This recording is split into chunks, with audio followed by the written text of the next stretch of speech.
Monsieur le député, la parole est à Monsieur Patrick Mignola pour le groupe Mouvement démocrate et apparentés. Et c'est la dernière explication de vote.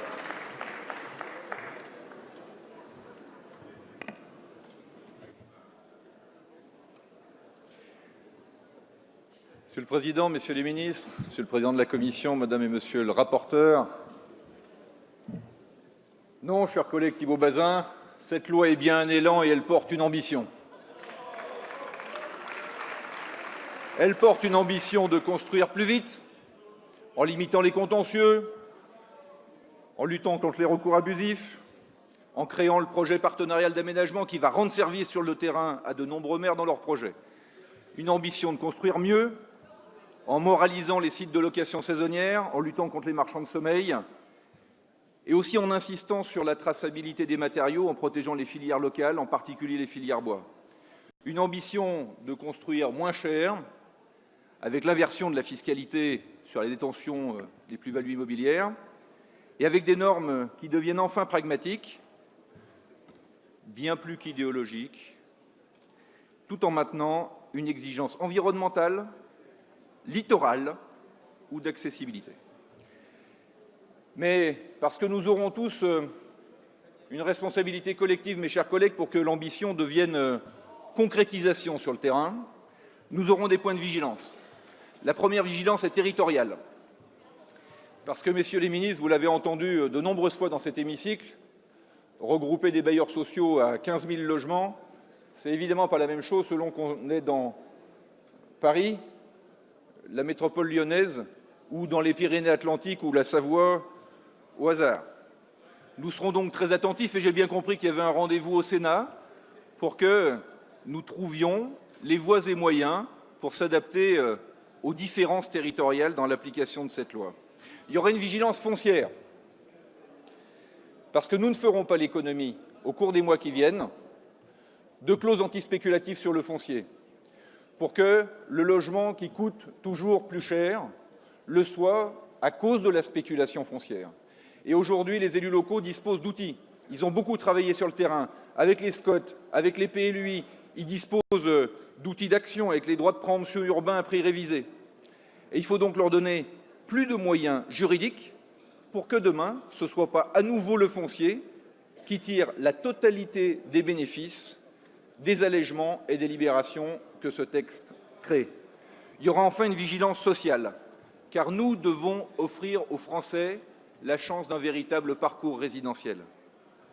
Du locatif social à l'accession sociale, de l'accession sociale au logement intermédiaire, du logement intermédiaire à l'accession libre. Et pour cela, le rendez-vous sera au PLF 2019. Parce que le PSLA ne suffit pas, parce qu'il faudra plus de PTZ, et que même en réfléchissant à isopérimètre budgétaire, il faudra probablement moins de défiscalisation, mais plus de possibilités pour les jeunes couples et pour les primo-accédants d'avoir cette chance, d'avoir ce bonheur dans la vie de pouvoir accéder à un logement. Parce que ce qui se joue ici, ça n'est pas seulement le logement, c'est un projet de société. Hier soir, nous avons commencé à travailler sur le texte sur l'apprentissage et la formation professionnelle. Donner une première chance, donner une deuxième première chance, donner une deuxième et une troisième chance au cours de la vie. Et bien, disposer d'un logement en locatif social, puis en locatif social plus grand parce qu'on a fondé une famille, puis en accession sociale, puis la possibilité de constituer un patrimoine que demain on pourra céder à ses enfants, c'est ça le projet de société. Un projet de société qui est celui de l'égalité des chances, mais qui est celui de la multiplicité des chances.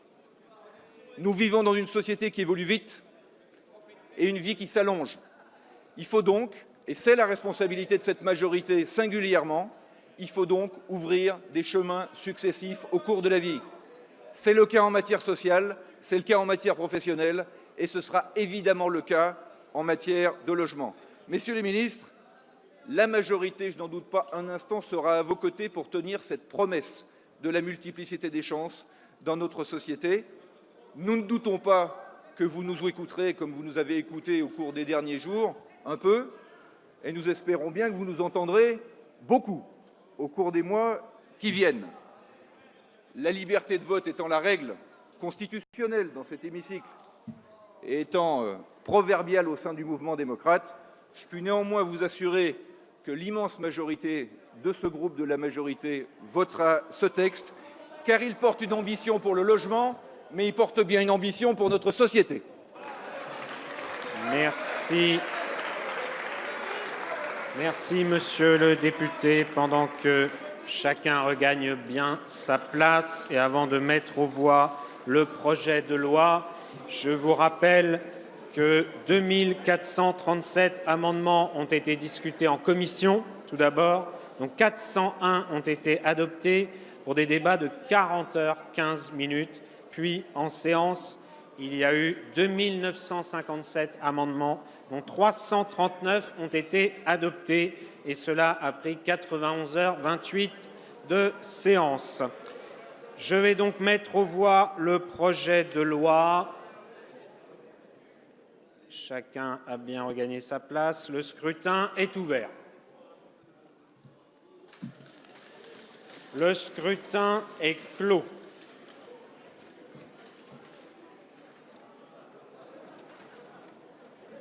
Voici le résultat du scrutin. Le projet de loi est adopté par 342 voix contre 169 sur un nombre de votants de 555 et 511 suffrages exprimés. Monsieur le ministre, je crois que vous souhaitez vous adresser à l'Assemblée nationale. Vous avez la parole. Merci, Monsieur le Président. Mesdames et Messieurs les députés, je voulais simplement, en quelques mots, remercier l'Assemblée nationale. Bien sûr, ceux d'entre vous qui ont voté ce texte, mais aussi toute l'Assemblée nationale, car nous avons eu un vrai débat qui a permis d'ailleurs d'enrichir ce texte de 339 amendements issus, je tiens à le préciser, de tous les groupes de cette Assemblée. Et soucieux du débat parlementaire, et je n'entends pas m'immiscer dans le débat sur le temps programmé, je n'avais pas eu cette expérience au Sénat. Mais en tout cas, je tiens à vous remercier parce que nous avons beaucoup échangé, que ce soit en commission ou en séance publique, et le débat parlementaire, c'est essentiel dans une démocratie. Merci à tous.